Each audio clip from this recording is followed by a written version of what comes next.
अस्सलामुअलैकुम वरहमतुल्लाहि वबरकातुह।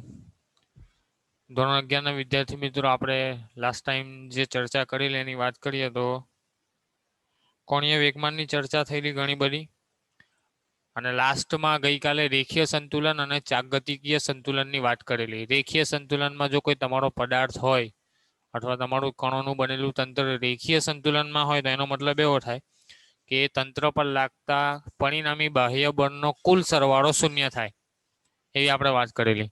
અને જો તમારું ચાકગતિકીય સંતુલનમાં હોય પદાર્થ, તો ચાકગતિકીય સંતુલનની શરત એ છે કે પદાર્થ પર લાગતું બાહ્ય ટોર્ક શૂન્ય હોય. આખા તંત્ર જે હોય તમારું કણોનું બનેલું તંત્ર, એના પર લાગતું બાહ્ય ટોર્ક તમારું શૂન્ય હોવું જોઈએ. તો આ બે શરતનું પાલન થાય તો તમારો પદાર્થ યાંત્રિક રીતે સંતુલનમાં છે એમ કહેવાય. રેખીય સંતુલનમાં પણ છે અને યાંત્રિક રીતે એટલે કે ચાકગતિકીય સંતુલનમાં પણ છે. બંને રીતે સંતુલિત હોય તો તમારો યાંત્રિક સંતુલનમાં છે એમ કહેવાય. બરાબર છે.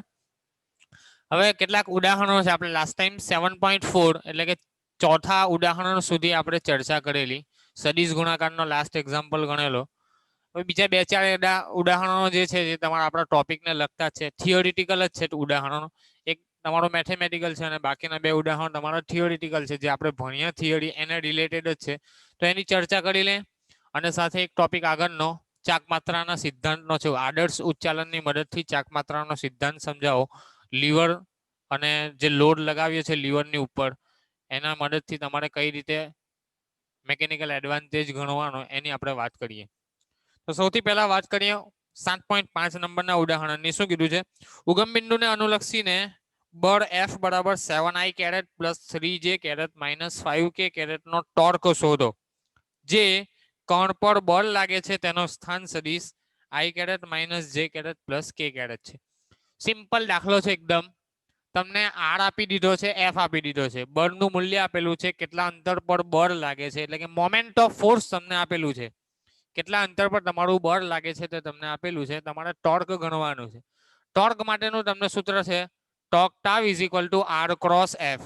Torque tau is equal to શું થાય? R cross F. એક વસ્તુ યાદ રાખવાની, આર પહેલા લખવાનો, સ્થાન સદિશ પહેલા લખવાનો, બળ પછી લખવાનું. બરાબર છે. ક્રોસ ગુણાકાર તરીકે લખો તો આર પહેલા લખવાનો, એફ પછી લખવાનો. બરાબર. તો torque tau is equal to R cross F થાય. એટલે આર ક્રોસ એફ મારે શોધવા પડે. હવે આર ક્રોસ એફ કેવી રીતે મળશે? તો મારે સદિશ ગુણાકાર કરવો પડે, અને સદિશ ગુણાકાર નિશ્ચાયકના નિયમથી થાય. આઈ જે કે, આઈ કેરેટ જે કેરેટ કે કેરેટ. પછી આર ના ઘટકો, તો આર ના સહગુણકો કયા કયા છે? 1 -1 1. તો 1 -1 અને 1 આર ના સહગુણકો થઈ ગયા. એફ ના સહગુણકો 7 3 -5. બરાબર છે. ચાલો આનું વિસ્તરણ આપીએ. આઈ કેરેટ ના આઈ કેરેટ, એની સાથે આવશે -1 ઇન્ટુ -5 એટલે 5 એકા 5 થાય. સૂત્રના માઇનસ 3 એકા 3. માઇનસ જે કેરેટ, જે કેરેટ સાથે આવશે 5 એકા -5, 7 એકા 7. અને પ્લસ કે કેરેટ, કે કેરેટ સાથે તમારા આવશે 3 એકા 3 વત્તા 7 એકા 7. બરાબર છે. ઓકે. 3 એકા 3, સૂત્રના માઇનસ અને આ માઇનસ પ્લસ થઈ જશે. તો તમારો ફાઇનલ જવાબ આવશે 5 - 3 ઇઝ ઇક્વલ ટુ તમારા 2i કેરેટ માઇનસ 5 - 7 12, 12 અને આ માઇનસ એટલે પ્લસ થઈ જાય.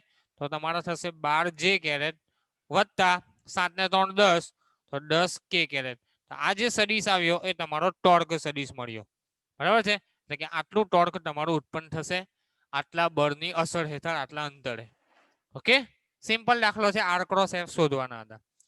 નેક્સ્ટ એક્ઝામ્પલની વાત કરીએ 7.6 ની. શું કીધું છે? દર્શાવો કે કોઈ એક બિંદુની સાપેક્ષે અચળ વેગથી ગતિ કરતા કોઈ એક કણનું કોણીય વેગમાન સમગ્ર ગતિ દરમિયાન અચળ રહે છે. એનો મતલબ કે કોણીય વેગમાનનું સંરક્ષણ થાય છે એવું સમજાવો. જો અચળ વેગથી ગતિ કરતો કોઈ કણ હોય. અહીંયા તમને એવું નથી કીધું કે કણ ચાક ગતિ કરે છે કે રેખીય ગતિ કરે છે. સિમ્પલ તમને એવું કીધું છે કે અચળ વેગથી ગતિ કરતો કોઈ કણ છે. તો આપણે આકૃતિમાં એવું વિચારી લઈએ કે કોઈ કણ પી ઉગમ બિંદુ ઓ ની સાપેક્ષે આર જેટલા સ્થાન સદિશ પર, આર જેટલા સ્થાને રહેલો કોઈ કણ પી ઉગમ બિંદુની સાપેક્ષે વી જેટલા વેગથી સુરેખ પથ પર ગતિ કરી રહ્યો છે અચળ વેગ સાથે. એવું ધારી શકીએ. આજે હું બોલું છું એ તમારે લખાણમાં લખી લેવાનું કે આકૃતિમાં દર્શાવ્યા પ્રમાણે ઉગમ બિંદુ O ની સાપેક્ષે r જેટલું સ્થાન સદિશ ધરાવતા સ્થાન પર કોઈ દ્રઢ પદાર્થનો કણ P v જેટલા અચળ વેગથી સુરેખ પથ પર અથવા અચળ વેગથી ગતિ કરી રહ્યો. સુરેખ પથ ના લખો તો પણ ચાલશે. ચાક ગતિ કે સુરેખ ગતિ તમને કીધું નથી, સિમ્પલ ગતિ કરી રહ્યો છે. તો v જેટલા વેગથી ગતિ કરી રહ્યો છે. બરાબર છે. હવે આ તમારો r સદિશ છે, આ તમારો v સદિશ છે. બરાબર. r સદિશને થોડા આગળ લંબાવીએ તો r અને v વચ્ચેનો ખૂણો તમને મળે થીટા. બરાબર છે. સદિશ r અને સદિશ v વચ્ચેનો ખૂણો તમને શું મળે? થીટા. હવે તમારે શું સાબિત કરવાનું છે કે આખા પદાર્થની ગતિ દરમિયાન, એટલે કે આ કણ હાલમાં t સમય અહીંયા છે, એ પહેલા કંઈક અહીંયા હશે, ત્યારબાદ સમય પસાર થાય તેમ તેમ કણ તમારો ગતિ કરે છે. તો કણની ગતિ દરમિયાન કોણીય વેગમાનમાં કોઈ ફેરફાર નથી થતો.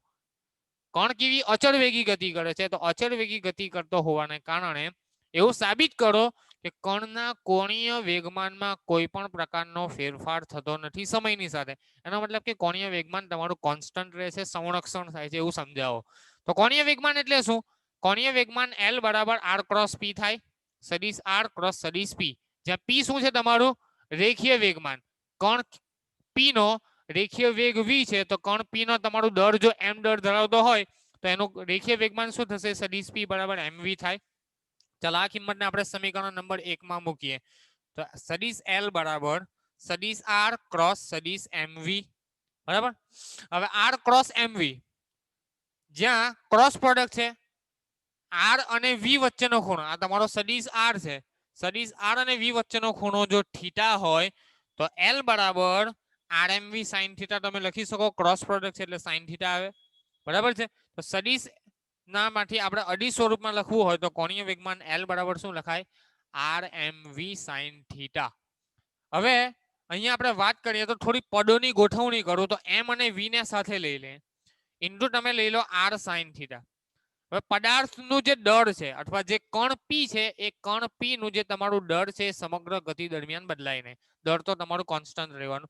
બીજું તમને એવું કીધું છે કે એનો વેગ કોન્સ્ટન્ટ છે, અચળ વેગથી ગતિ કરે છે. અચળ વેગથી ગતિ કરે છે એટલે ગતિ કરતા જે કણ p છે એનો વેગ સમગ્ર ગતિ દરમિયાન બદલાતો નથી. એટલે તમારો m પણ કોન્સ્ટન્ટ અને v પણ કોન્સ્ટન્ટ. ત્રીજું એક સાબિત કરી દો તમે કે r sin થીટા પણ કોન્સ્ટન્ટ છે, તો તમે કહી શકો કે એનું કોણીય વેગમાન કોન્સ્ટન્ટ છે. જો r પણ ના r sin થીટા પણ ના બદલાતો હોય, v પણ નથી બદલાતો, m નું મૂલ્ય પણ સમગ્ર ગતિ દરમિયાન નથી બદલાતું, જો 3 પદો કોન્સ્ટન્ટ આવી જાય તો તમે કહી શકો કે 3 પદોનું જે સમતુલ્ય ઘટક છે તમારો કોણીય વેગમાન L, એ પણ તમારું કોન્સ્ટન્ટ રહેશે. બરાબર છે. ચાલો કોણીય વેગમાનની દિશાની વાત કરીએ તો r થી m, r થી v તરફ તમારો જમણા હાથ ફેરવો. આ તમારો સદિશ r, સદિશ r થી સદિશ v તરફ તમે જમણા હાથની આંગળીઓને વાળો, અંગૂઠો જે દિશામાં જાય એ તમારો કોણીય વેગમાનની દિશા દર્શાવે. તો કણ p નું કોણીય વેગમાન પુસ્તકના પાનાને લંબ રૂપે અંદરની તરફ હશે તમારા જમણા હાથના નિયમ મુજબ. બરાબર છે. તો તમારું કોણીય વેગમાન અંદરની તરફ હશે. ચાલો બીજી વાત કરીએ. કોણીય વેગમાન બદલાતું નથી. ક્યારે ના બદલાય? જો r sin થીટા તમારો જે છે એ બદલાતો ના હોવો જોઈએ. હવે તમારો કણ અચળ વેગથી ગતિ કરી રહ્યો છે, એનો જે સ્થાન સદિશ છે તમારો r છે. બરાબર છે. માની લો કે આ એંગલ પણ તમારો થીટા છે, ખરેખર થીટા જ હોય. આ જો થીટા હોય તો આ પણ તમારો થીટા જ એંગલ થાય. 9મા ધોરણની ગણિતની ભૂમિતિનો ઉપયોગ કરો તો આ એંગલ થીટા હોય. બરાબર છે. બે સમાંતર રેખાઓની છેદિકાથી બનતા અનુકોણોનો અનુકોણો તમારા સમાન હોય. આ ખૂણો ને આ ખૂણો તમારો સમાન હોય એવું 9મા ધોરણમાં ભણીને આવેલા. બરાબર છે. આપણે બહુ ચર્ચા નથી કરતા. આ ખૂણો થીટા છે તો આ ખૂણો પણ થીટા હશે. આ થીટા એંગલ પર તમારો સદિશ રહેલો છે. માની લો કે આ તમારો સદિશ r છે. બરાબર છે. થીટા જેટલા એંગલ પર રહેલો છે તો એના પણ બે ઘટકો પડે. એક ઘટક પડે તમારો r cos થીટા અને બીજો ઘટક પડે તમારો r sin theta. r cos થીટાનું જે મૂલ્ય છે એ તમારું કદાચ બદલાઈ શકે. તમારો કણ જેમ જેમ આગળ ગતિ કરતો હોય, અહીંયાથી અહીંયા આવે, અહીંયાથી અહીંયા આવે, કણ ગતિ કરે તેમ r cos થીટાનું મૂલ્ય બદલાતું રહે, નાનું મોટું થતું રહે. પણ r sin થીટા છે એ હંમેશા કોન્સ્ટન્ટ રહેશે. તમારો કણ આ દિશામાં ગતિ કરે છે, વેગ એનો બદલાતો નથી. તો આ જે લંબ અંતર છે r sin થીટા એટલે આ લંબ અંતર, તો લંબ અંતર તો તમારું દરેક ગતિ છે. કણ અહીંયા છે તો પણ r sin થીટા, કણ તમારો અહીંયા હોય તો પણ તમારો r sin થીટા તો બદલાવાનો નથી. એ જે ડિસ્ટન્સ છે, એ જે મૂલ્ય છે એ તમારું બદલાય નહીં. r sin થીટા નહીં બદલાય, મૂલ્ય નહીં બદલાય, તો કોણીય વેગમાન નહીં બદલાય. કોણીય વેગમાનનું મૂલ્ય પણ નહીં બદલાય અને દિશા પણ નહીં બદલાય. કેમ? કે દરેક વખત તમારો આર સદિશ અને વી સદિશ વચ્ચેનો ખૂણો તો તમારો થીટા જળવાઈ રહેશે, થીટા બદલાવાનો નથી. એટલે કે દિશા પણ નથી બદલાતી કોણીય વેગમાનની, કોણીય વેગમાનનું મૂલ્ય પણ નથી બદલાતું. એનો મતલબ કે આર સાઇન થીટા તમારું કોન્સ્ટન્ટ રહેશે સમગ્ર ગતિ દરમિયાન. જો અહીંયા પણ આર સાઇન થીટા, તમારો કણ અહીંયા હોય તો પણ આર સાઇન થીટા, અહીંયા હોય તો પણ આર સાઇન થીટા, ગમે ત્યાં હોય તો આખા ગતિપથ દરમિયાન તમારો કણનો સ્થાન સદિશનો શિરોલંબ ઘટક આર સાઇન થીટા બદલાવાનો નથી. એનો મતલબ કે કોણીય વેગમાનના સૂત્ર mvr સાઇન થીટામાં આર સાઇન થીટાનું મૂલ્ય પણ બદલાતું નથી. એમ પણ કોન્સ્ટન્ટ, વી પણ કોન્સ્ટન્ટ, આર સાઇન થીટા પણ કોન્સ્ટન્ટ, તો તમારું એલ પણ તમે કેવું કહી શકો? અચળ. બરાબર છે? માટે કહી શકો કે અચળ વેગથી ગતિ કરતા કણ માટે કોણીય વેગમાનનું સંરક્ષણ થાય. કોણીય વેગમાન તમારા સમગ્ર ગતિ દરમિયાન અચળ રહે છે. Okay, clear? ચાલો 7.7 પર આવીએ, દાખલા નંબર 7, ઉદાહરણ નંબર 7 પર. શું કીધું છે ઉદાહરણ નંબર 7 માં? બળની ચાક માત્રા આપેલી છે. શું આપેલી છે? બળ યુગ્મની ચાક માત્રા. જે બળ યુગ્મની ચાક માત્રા ઉત્પન્ન થાય તે તમારી ઉગમ બિંદુ પર આધારિત નથી એવું સાબિત કરવાનું છે. દર્શાવો કે કોઈ બળ યુગ્મની ચાક માત્રા એ બિંદુ પર આધારિત નથી કે જે બિંદુને અનુલક્ષીને તમે ચાક માત્રા શોધી રહ્યા છો. બળ યુગ્મની જે ચાક માત્રા તમે શોધો છો કોઈ પણ પદાર્થ માટે, એ બળ યુગ્મની ચાક માત્રા જે તે સંદર્ભ બિંદુ પર આધારિત નથી એવું આપણે સાબિત કરીને બતાવવાનું મેથેમેટિકલી. તો આપણે એક પદાર્થ લઈ લઈએ, માની લો કે એબી જેવો કોઈ તમારો સળિયો છે. એબી જેવો તમારો શું છે? સળિયો છે. અને એ સળિયા પર તમારું બળ યુગ્મ લાગે છે. બળ યુગ્મ કોને કહેવાય? આગળ ડેફિનેશન આપેલી કે એકબીજાથી સમાન, એકબીજાથી મતલબ વિરુદ્ધ દિશામાં રહેલા એક રેખસ ન હોય એવા સમાન મૂલ્યના બે બળો વડે રચાતી જે જોડ હોય એને કહેવાય બળ યુગ્મ. બે સમાન મૂલ્યના એક રેખસ ન હોય અને એકબીજાની વિરુદ્ધ હોય એવા બળોથી બનતી રચનાને બળ યુગ્મની જોડ કહેવાય. બરાબર? તો અહીંયા તમારો આ જે એબી પદાર્થ છે એ પદાર્થ પર બળ યુગ્મ લાગે છે. છેરા એ પર તમારું એફ જેટલું બળ આ દિશામાં, છેરા બી પર એફ જેટલું બળ તમારું આ દિશામાં. માની લો કે આપણે ઉપરની દિશાના બળને ધન બળ લઈએ તો નીચેની દિશાના બળને આપણે ઋણ બળ તરીકે સ્વીકારીશું. તો એક બળ આ દિશામાં લાગે છે, બીજું બળ આ દિશામાં લાગે છે. કોઈક સંદર્ભ બિંદુ આપણે વિચારી લઈએ ઓ, જે સંદર્ભ બિંદુને અનુલક્ષીને બિંદુ એ અને બિંદુ બી ના સ્થાન સદિશો અનુક્રમે R1 અને R2 છે આપણે એવું લખી શકીએ. તો આકૃતિમાં દર્શાવ્યા મુજબ પદાર્થ AB નો જ્યાં પદાર્થ AB પર બળ યુગ્મ F જેટલું એ અને બી બિંદુ પર લાગે છે. બિંદુ એ અને બિંદુ બી ના કોઈ સંદર્ભ બિંદુ ઓ ને અનુલક્ષીને સ્થાન સદિશો અનુક્રમે R1 અને R2 છે આપણે એવું કહી શકીએ. હવે બળ યુગ્મની ચાક માત્રા, બળ યુગ્મની ચાક માત્રા, બળ યુગ્મની ચાક માત્રાને આપણે બીજી ભાષામાં કહીએ તો ટોર્ક પણ કહેવાય. શું કહેવાય? બળ યુગ્મની ચાક માત્રાને શું કહેવાય? ટોર્ક. એક આના વડે ટોર્ક ઉત્પન્ન થશે, એક આના વડે. બંને ટોર્કનો આપણે સરવાળો કરવો પડે. કેમ? કે આના કારણે તમારો પદાર્થ આ દિશામાં ગતિ કરે, આને કારણે પદાર્થ તમારો આ દિશામાં, બંને વિષમઘડી દિશામાં ગતિ કરે એટલે ટોર્કનો સરવાળો થાય. તો ટોર્ક બરાબર શું થશે? બળ યુગ્મની ચાક માત્રા બરાબર જે બળ લાગે છે તે અને તેનું અંતર, સ્થાનાંતર. બળ ગુણ્યા સ્થાનાંતર. આ તમારું બળ અને આ તમારું સ્થાનાંતર. બરાબર છે? તો પહેલા એ બિંદુ માટે ચાક માત્રાની ગણતરી કરીએ તો માની લો કે R1 જેટલું તમારું સ્થાનાંતર, એના સાથે તમારું -F જેટલું બળ લાગે છે. બરાબર છે? વત્તા આ એક ટોર્ક, એક ચાક માત્રા તમારી અહીં આવી. બીજી ચાક માત્રા આના માટે વિચારીએ તો R2 જેટલા સ્થાન સદિશ પર બી બિંદુએ તમારું બળ લાગે છે F જેટલું. લખી શકાય? હવે આપણને ખબર છે નિયમ A ક્રોસ B બરાબર -B ક્રોસ A લખી શકાય. ક્રોસ પ્રોડક્ટમાં આવું થાય, ઉલટું થઈ જાય. A ક્રોસ B બરાબર -B ક્રોસ A. તો અહીંયા માઇનસ નિશાનીને પહેલા બહાર લઈ લે તો માઇનસ નિશાની બહાર R1 ક્રોસ F વત્તા R2 ક્રોસ F લખી શકાય. બરાબર છે? ચાલો હવે આ માઇનસ છે, માઇનસ ને માઇનસ રહેવા દો તો પણ ચાલશે. બંનેમાંથી આપણે F કોમન કાઢી લઈએ. શું કોમન કાઢી લે? સદિશ F ને આપણે કોમન કાઢી લઈએ તો શું બચે?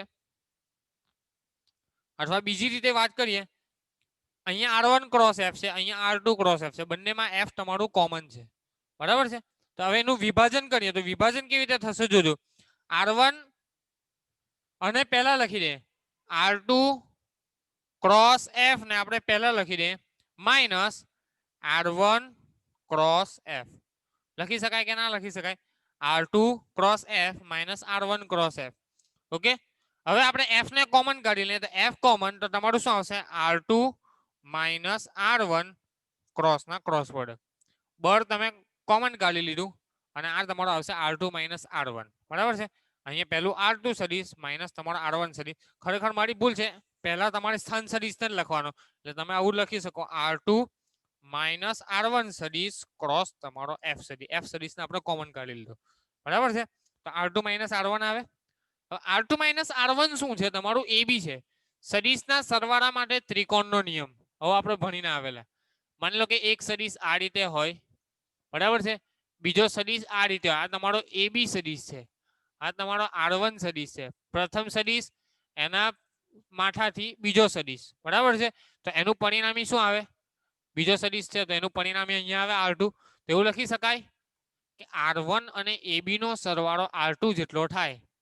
R1 અને AB નો સરવાળો R2 જેટલો થાય સદિશના ત્રિકોણના નિયમ પરથી. તો એવું લખી શકાય R1 વત્તા AB બંનેનો સરવાળો તમારો R2 સદિશ જેટલો થાય સદિશના ત્રિકોણના નિયમ મુજબ. આ પહેલો સદિશ, આ બીજો સદિશ, બંને માટે ત્રિકોણનો નિયમ લગાવો તો પરિણામ તમને R2 મળે. તો એવું લખી શકાય. માટે AB ને કરતા બનાવો તો AB બરાબર શું થાય? સદિશ R2, આ સદિશને આ બાજુ લાવો તો સદિશ R1. R2 માઇનસ R1 ની જગ્યાએ શું લખાય? AB લખી શકાય સદિશ. તો અહીંયા તમારો talk tau is equal to શું થશે? R2 માઇનસ R1 એની જગ્યાએ આવશે સદિશ AB અને સદિશ F. હવે અહીંયા જો તમે જે બળ યુગ્મની ચાક માત્રા ગણી, જે તમે ટોર્ક ગણ્યું, એ ટોર્કમાં એક તો F સદિશ આવે છે. જે બળ લાગે છે એ બળ તમારા ઉગમ બિંદુ પર આધારિત નથી. બરાબર છે? આ તો જે બી બિંદુનું સ્થાન સદિશ R2 છે, તો ઉગમ બિંદુ પર બળ આધારિત નથી. બીજું AB સદિશ, AB સદિશ પણ તમારા ઉગમ બિંદુ પર આધારિત નથી. આનો કોઈ સ્થાન સદિશ ઉગમ બિંદુ સાથે નથી. એટલે તમે એવું કહી શકો કે પદાર્થ પર, કોઈ દ્રઢ પદાર્થ પર બળ યુગ્મ લાગતું હોય તો બળ યુગ્મની જે ચાક માત્રાની ગણતરી કરો એ તમારા સંદર્ભ બિંદુ પર આધાર રાખતી નથી. અહીંયા AB અને F આવે છે. AB સદિશ પણ તમારો ઉગમ બિંદુને સાપેક્ષે નથી અને જે સદિશ F જે છે એ પણ તમારા ઉગમ બિંદુની સાપેક્ષે નથી. બરાબર છે? ખાલી ઉગમ બિંદુની સાપેક્ષે કયા બે સદિશ છે? R1 અને R2. R1 અને R2 ને આપણે એલિમિનેટ કરી દીધા. અહીંયાથી R2 માઇનસ R1 કરીને એલિમિનેટ કરી દીધા. એના પરથી આપણે એવું કહી શકીએ કે બળ યુગ્મની ચાક માત્રા ટોર્ક એ તમારા ઉગમ બિંદુ પર આધારિત નથી. તો આ 3 ઉદાહરણો હતા. હવે નેક્સ્ટ આપણે ટોપિકની ચર્ચા કરીએ. આદર્શ ઉચ્ચાલનની મદદથી ચાક માત્રાનો સિદ્ધાંત. બરાબર? સમય જોઈ લઉં, સમય હશે તો ટોપિક કવર કરી લે, નહીં તો પછી નેક્સ્ટ ટાઈમ જોઈશું. ચેક કરો સર ટાઈમ. ટાઈમ જોન કેટલો છે? હશે ટાઈમ તો કદાચ.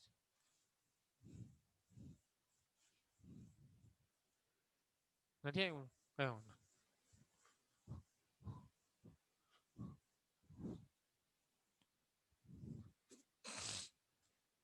ચાલો નેક્સ્ટ ટોપિક છે આપણો આદર્શ ઉચ્ચાલનની મદદથી ચાક માત્રાનો સિદ્ધાંત.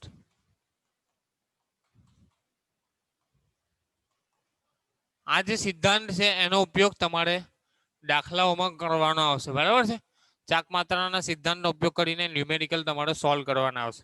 એના માટે આપણે શું કહીશું? એક લીવર લઈ લઈશું. લીવર તો તમને ખબર છે, એક સળિયો હોય કે જે દળ રહિત હોય એને આપણે લીવર તરીકે સ્વીકારીએ. આ તમારો સળિયો છે લીવર. એને એક હિંજ સપોર્ટ આપી દે. હિંજ સપોર્ટ એટલે આ રીતે કોઈક તમને ભારિત કરેલો સળિયો હોય, બરાબર, દળ રહિત. એના પર બે પ્રકારના બળ લાગે છે. એક બળ આ છેડા પર F1 જેટલું, બીજું બળ આ છેડા પર તમારું F2 જેટલું. બરાબર છે? આ તમારું સંદર્ભ બિંદુ માની લો O બિંદુ. O બિંદુથી F1 જે બળ લાગે છે એ D1 ડિસ્ટન્સ પર લાગે છે. બરાબર? અને આ જે બળ લાગે છે એ તમારું D2 ડિસ્ટન્સ પર લાગે છે. એવું સ્વીકારી લઈએ. અને આ જે હિંજ સપોર્ટ છે એનું રિએક્શન ઉપરની તરફ R જેટલું છે. ઓકે? ચાલો, શું કહેવા માંગે છે? ફરીથી આજે આપણે જે આકૃતિ દોરી છે એને હવે એક્સપ્લેન કરવાનો પ્રયત્ન કરીએ.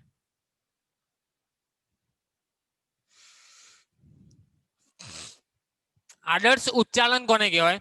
તો એક અવગણ્ય દળ ધરાવતા સળિયાને એક અવગણીય દળ એટલે કે જેનું દળ ખૂબ જ સૂક્ષ્મ હોય અથવા અવગણી શકાય એવું કંઈક દળ હોય તો અવગણીય દળ ધરાવતા સળિયાને તેની લંબાઈ પરના કોઈ એક બિંદુએથી કિલકિત કરેલો હોય.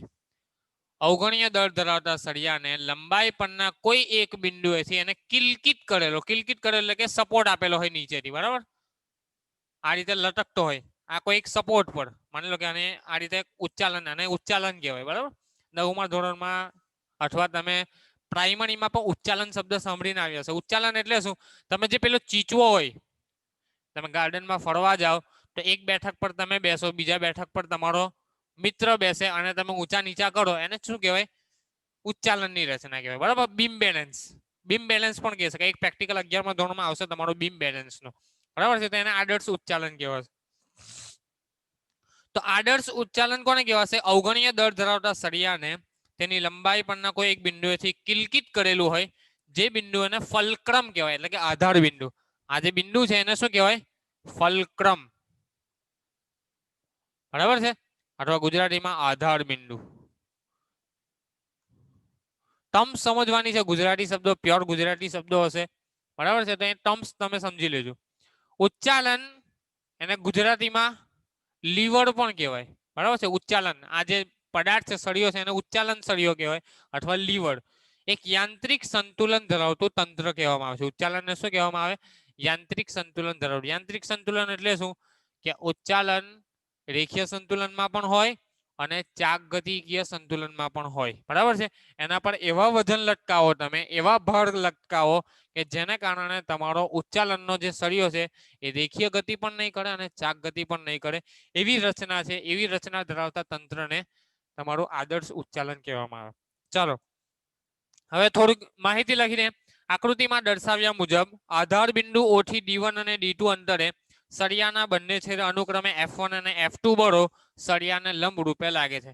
આકૃતિમાં દર્શાવ્યા મુજબ ઉગમ બિંદુ O થી અથવા ફલક્રમ O થી આધાર બિંદુ O થી D1 અને D2 અંતરે સળિયા પર F1 અને F2 બળો અનુક્રમે સળિયાને લંબ રૂપે લાગે છે, બરાબર છે? ચાલો આધાર બિંદુને લંબ પ્રતિક્રિયા બળ R આકૃતિમાં દર્શાવ્યા મુજબ F1 અને F2 બળોની વિરુદ્ધ દિશામાં. આ જે આધાર બિંદુ છે એનું લંબ પ્રતિક્રિયા બળ લાગે, આપણને ખબર છે, આગળ આપણે ભણીને આવ્યા. કોઈ પણ વજન લટકાવો, કોઈ પણ પદાર્થનું વજન લટકાવો તો એનું નોર્મલ રિએક્શન આવે N. આગળ આપણે ભણીને કાર્ય ઉર્જા અને પાવરમાં W વજન ધરાવતો કોઈ પદાર્થ હોય, mg જેટલું વજન તો એનું નોર્મલ રિએક્શન, એને આ N પણ કહેતા હતા, R પણ કહેતા હતા, બરાબર છે? રિએક્શન ફોર્સ, પ્રતિક્રિયા બળ, બરાબર છે? તો અહીંયા તમારું આ જે વજન છે એનું પ્રતિક્રિયા બળ ઉપરની દિશામાં F1 અને F2 ની વિરુદ્ધ દિશામાં લાગે છે. ઓકે, ચાલો ઉર્ધ્વ દિશાના બળોને આપણે ધન સ્વીકારીશું અને અધો દિશામાંના બળોને ઋણ સ્વીકારીશું. તો એ શું છે કે તમારી સંજ્ઞા પદ્ધતિ. સંજ્ઞા પદ્ધતિ મુજબ આપણે શું લેવાનું? ઉપરના બળો ધન અને નીચેના બળો તમારા ઋણ લેવાના. આ તમને દાખલા માટેની સંજ્ઞા પદ્ધતિ આપું છું કે આવું કંઈક આદર્શ ઉચ્ચાલનની રચના તમને દાખલામાં આપેલી હોય, જ્યારે તમે ગણતરી કરો રેખીય સંતુલન અને ચાકગતિકીય સંતુલનની, ત્યારે તમારે આ સંજ્ઞા પદ્ધતિનો ઉપયોગ કરવાનો કે ઉપરની તરફ લાગતા જે બળો હોય એને આપણે ધન લેવાના, નીચેની તરફ લાગતા બળોને આપણે ઋણ લેવાના.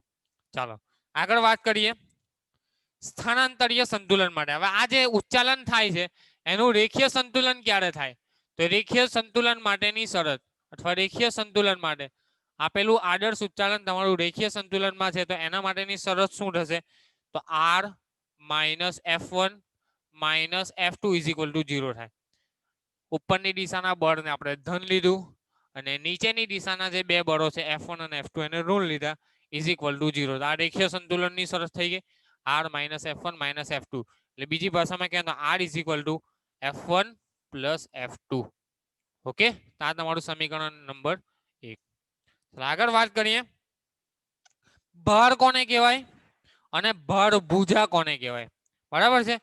ઉચ્ચાલનમાં જેને ઊંચકવાનું હોય તેને ભાર કહેવાય. આ તમારું જે ઉચ્ચાલન છે, બરાબર છે, આ જે સળિયો છે એના દ્વારા બે પદાર્થો અહીંયા ઉચકાય છે, F1 અને F2. તો F1 અને F2 એ શું છે? તમારા ભાર છે, બરાબર છે? જે વસ્તુ ઊંચકવાની હોય ઉચ્ચાલનમાં એને શું કહેવાય? ભાર કહેવાય. અને ભાર ભુજા કોને કહેશો? તો F1 થી લઈને D સુધીનું અંતર, F1 ઇન્ટુ ડી અથવા ખાલી D1 લખો તો પણ ચાલશે. D1 જે D1 અંતર આટલું જે ડિસ્ટન્સ છે એ તમારી ભાર ભુજા થઈ, બરાબર છે. D1 અને D2 એ તમારી શું છે? ભાર ભુજા, બરાબર છે. હવે અહીંયા તમે વજન લટકાવ્યો, અહીંયા તમે ભાર લટકાવ્યો, એ ભારને બેલેન્સ કરવો પડે, સંતુલન કરવું પડે. સંતુલન કરવા માટે બીજી તરફ આ સિમ્પલ ત્રાજવાનો સિદ્ધાંત છે. જે તમારું ત્રાજવું હોય, એક ત્રાજવામાં તમારી વસ્તુ મૂકો, બીજા ત્રાજવામાં તમારા કાટલા મૂકો, બરાબર છે. એનાથી બેલેન્સ થાય. તો એવું છે, આ તમારી ભાર ભુજા કે જ્યાં તમારો ભાર લટકાવેલો છે, તો આ તમારો ભાર થયો અને ભાર કેટલા ડિસ્ટન્સ પર લટકાવ્યો? તમારી ભાર ભુજા. હવે અહીંયા આ બાજુ જે છે તમારી પ્રયાસ કહેવાય. આ બાજુ જે તમે બળ લગાવ્યું એ F2 જે બળ લગાવ્યું, F2 તમારી શું થશે? પ્રયાસ. F2 શું થશે? તમારું પ્રયાસ. F1 એ તમારું ભાર ભુજા, ભાર અને ભાર ભુજા. D1 તમારું ભાર ભુજા થશે. F2 તમારું પ્રયાસ થશે અને D2 તમારી પ્રયાસ ભુજા થશે. કે જે બાજુ તમે પ્રયાસ કરીને એને બેલેન્સ કરવાનો પ્રયત્ન કરો છો. તો આ F1 તમારું ભાર, લોડ અથવા ભાર, D1 તમારી ભાર ભુજા, D2 તમારી પ્રયાસ ભુજા અને F2 તમારો પ્રયાસ કે જે બાજુ તમે વજન લટકાવીને સંતુલન સ્થાપવાનો પ્રયત્ન કરો છો. ઓકે, ખ્યાલ આવ્યો? ચાલો ચાક ગતિકીય સંતુલનની વાત કરીએ. આ તમારું રેખીય સંતુલન થઈ ગયું. હવે પદાર્થનું ચાક ગતિકીય સંતુલન. ચાક ગતિકીય સંતુલન માટે રેખીય સંતુલનનો શું મતલબ? કે પદાર્થ કોઈ રેખીય ગતિ પણ નહીં કરે, ચાક ગતિ પણ નહીં કરે, એને યાંત્રિક સંતુલન કહેવાય. તો પહેલું આપણે રેખીય સંતુલન વિચાર્યું કે જ્યાં તમારા બંને બળો બેલેન્સ થાય છે, આ તરફનું અને આ તરફ, ભાર ભુજા અને પ્રયાસ ભુજા તમારી બેલેન્સ છે, એટલે કે પદાર્થ સ્થિર છે, રેખીય ગતિ નથી કરતો. ચાક ગતિકીય સંતુલનમાં શું થવું જોઈએ? ટોર્ક તમારું શૂન્ય થવું જોઈએ. તો ટોર્ક તમારું શું થવું જોઈએ? અહીંયા શૂન્ય થવું જોઈએ. ટોર્ક ગણીએ. ટોર્ક કેવી રીતે ગણશું? તો torque tau is equal to શું થાય? R cross F. આપણે આવું સૂત્ર ભણીને આવ્યા. તો F1 જેટલું જે તમારું બળ લાગે છે, અહીંયા ભાર લાગે છે, એનું ટોર્ક કેટલું થશે? F1 into D1. અને F2 જેટલું બળ લાગે છે એનું ટોર્ક શું થશે? F2 into D2. એટલે કે ટોર્ક T1 શું આવશે તમારું? D1 cross F1. અને ટોર્ક ટાઉ 2 શું આવશે તમારું? D2 cross F2. બરાબર છે? ચાલો, તો ટોટલ ટોર્ક કેટલું આવે તમારું? D1 ક્રોસ F1 અને D2 ક્રોસ F2. હવે એક ટોર્ક અને બીજું ટોર્ક પરસ્પર વિરુદ્ધ દિશામાં હશે. જો આ બળ આ દિશામાં લાગે અને આ ડિસ્ટન્સ આ છે એટલે ટોર્ક આ દિશામાં, બરાબર. આ બળ આ દિશામાં, ડિસ્ટન્સ આ તરફ એટલે તમારો ટોર્ક આ દિશામાં. અહીંયા તમારું સમઘડી દિશામાં, અહીંયા તમારું વિષમઘડી દિશામાં. એટલે એક ટોર્કને આપણે ધન લઈએ તો બીજા ટોર્કને તમારે ઋણ લેવું પડે અને એ બંનેનું પરિણામી તમારું શૂન્ય થાય. ટોર્ક તમારું પરિણામી શૂન્ય થાય. હવે ક્રોસ પ્રોડક્ટ એટલે સાઇન થીટા. તો D1 F1 sin theta minus D2 F2 sin theta is equal two 0. હવે થીટા તો તમારો 90 ડિગ્રી થાય.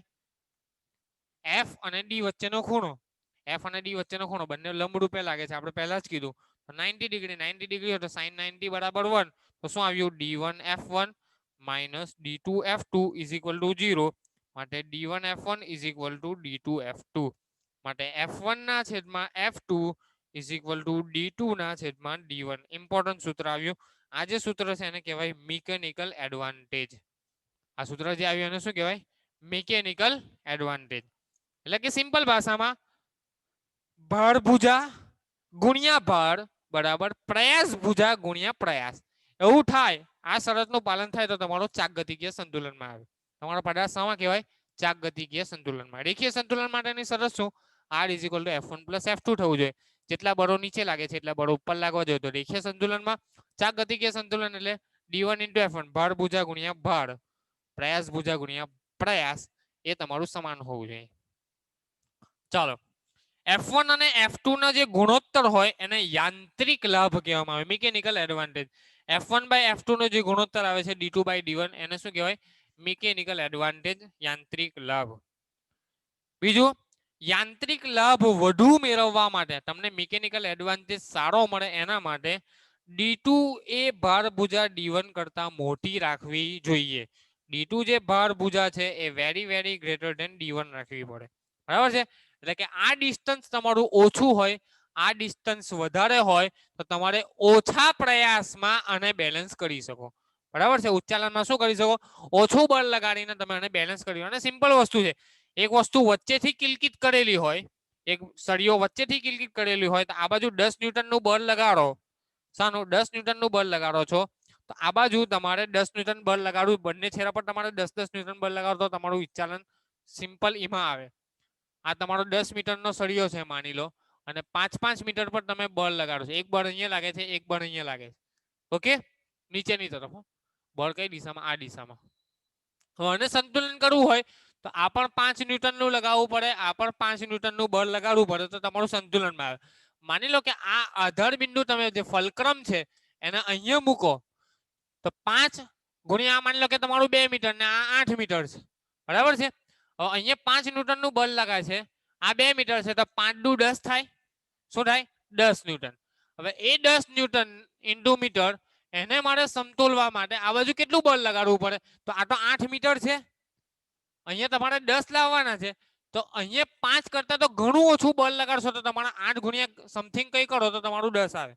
બરાબર છે. આ બાજુ 5 ન્યૂટન બળ લાગે છે. હવે આને મારે સંતુલન કરવું છે, ચાક ગતિકીય સંતુલનમાં લાવો છો, તો જેટલું બિંદુ તમારું ભાર ભુજાની નજીક હોય, D1 તમારું જેટલું ઓછું હોય એટલું આ બાજુ તમારે ઓછું બળ લગાવવું પડે, કેમ કે આ ડિસ્ટન્સ વધી ગયું. Distance into force. આ ડિસ્ટન્સ તમારો 8 છે, 8 થી મારે 10 પર જવું છે, તો ખૂબ ઓછું બળ લગાડવું પડે. બરાબર છે, ખૂબ ઓછું. લગભગ 8 ગુણ્યા આપણે કરીએ 5/2 કરીએ તો કેટલા થાય? 4 દુ 8, 4 5 20 ન્યૂટન થઈ જાય. એ પણ વધી જાય. આપણે તો 5 ન્યૂટન જેટલું લાવવાનું છે. અને સમતોલવા માટે અહીંયા 5 ન્યૂટન લાવવાના છે, તો 2.5 ન્યૂટનનું પણ લગાવીએ, અથવા 1.5 3/2 જેટલું લગાવું. 4 દુ 8, 4 તાલી 12. બરાબર છે. તો અહીંયા લગભગ તમારે 1.5 ન્યૂટન 3/2 ન્યૂટન જેટલું લગાવવું પડે. એટલે સમજ પડે છે, પ્રયાસ ઓછો કરવો પડે. ભાર ભુજાને સંતુલિત કરવા માટે પ્રયાસ ભુજા પર તમારે પ્રયાસ ઓછો કરવો પડે. જો તમારું આ ડિસ્ટન્સ ઓછું હોય, એટલે કે D2 is very very greater than D1 હોય, તો તમારે પ્રયાસ ભુજા ઓછી રાખવી પડે. જો વચ્ચે વચ્ચે રાખીએ આપણે આધાર બિંદુ, તો આ બાજુ 5 ન્યૂટન લગાવેલું છે, તો આ બાજુ પણ 5 ન્યૂટન લગાવવું પડે, તો જ 5 દુ 10, 5 દુ 10 થાય. 8 ગુણ્યા 3/2 કરો, 12 ન્યૂટન થઈ જાય. 5 દુ ને 10 થઈ ગયું. સમથિંગ અરાઉન્ડ આવે છે. 3/2 કરતા પણ ઓછું, 1.1 ન્યૂટન જેટલું તમારે જરૂર પડશે લગભગ. બરાબર છે. તો આ રીતે છે કે જેટલું તમારે D1 ડિસ્ટન્સ નાનું રાખો, D2 ડિસ્ટન્સ મોટું રાખો, એટલો તમને મિકેનિકલ એડવાન્ટેજ વધારે મળે. પ્રયાસ ઓછો કરવો પડે, ઓછું વજન બીજી તરફ સંતુલન માટે લગાડવું પડે. ઓકે, તો આને ચાક માત્રાનો સિદ્ધાંત કહેવાય. આ વસ્તુને શું કહેવાય? ચાક માત્રાનો સિદ્ધાંત. તો F1 અને F2 બળો ઉચ્ચાલન સળિયાના લંબરૂપે ન હોય તો પણ, કોઈ પણ ખૂણાએ લાગતા હોય તો પણ બળની ચાક માત્રાનો આ સિદ્ધાંત આપણે લાગુ કરી શકીએ છીએ. જો અલગ અલગ ખૂણાએ લાગતા હોય, F1 અને F2 જુદા જુદા ખૂણાએ લાગતા હોય, તો એના ઘટકો પાડી દેવાના. શિરોલંબ ઘટકોનું સંતુલન, સમશિરીજ ઘટકોનું સંતુલન. સમશિરીજ ઘટકો તો એકબીજાની અસરને નાબૂદ કરે. શિરોલંબ ઘટકો આવે એનું સંતુલન આપણે વિચારવાનું. દાખલાઓ આવશે તેમ તેમ હું તમને સમજાવ્યું. સિમ્પલ અહીંયા શું યાદ રાખો? દાખલો પૂછાય ઉચ્ચાલનનો, તો તમારે 2 સંતુલન દર્શાવવાના. એક રેખીય સંતુલન. રેખીય સંતુલન માટેની શરત, નોર્મલ રિએક્શન જે લાગે છે એ તમામ બળોના સરવાળા જેટલું હોય. ઉપર જે લાગતું બળ હોય, નીચે લાગતા તમામ બળોના સરવાળા જેટલું, એ તમારું રેખીય સંતુલન. અને ચાક ગતિકીય સંતુલન એટલે શું? ભાર ભુજા ગુણ્યા ભાર, પ્રયાસ ભુજા ગુણ્યા પ્રયાસ, એટલું થવું જોઈએ, તો તમારું ચાક ગતિકીય સંતુલન આવે. એના પરથી તમને જે અનનોન વેલ્યુ હોય તે તમને મળી જાય. ઓકે, તો નેક્સ્ટ ટાઈમ આપણે ગુરુત્વ કેન્દ્ર જોઈશું, અને ત્યારબાદ દાખલાઓની ચર્ચા કરીશું. Thank you.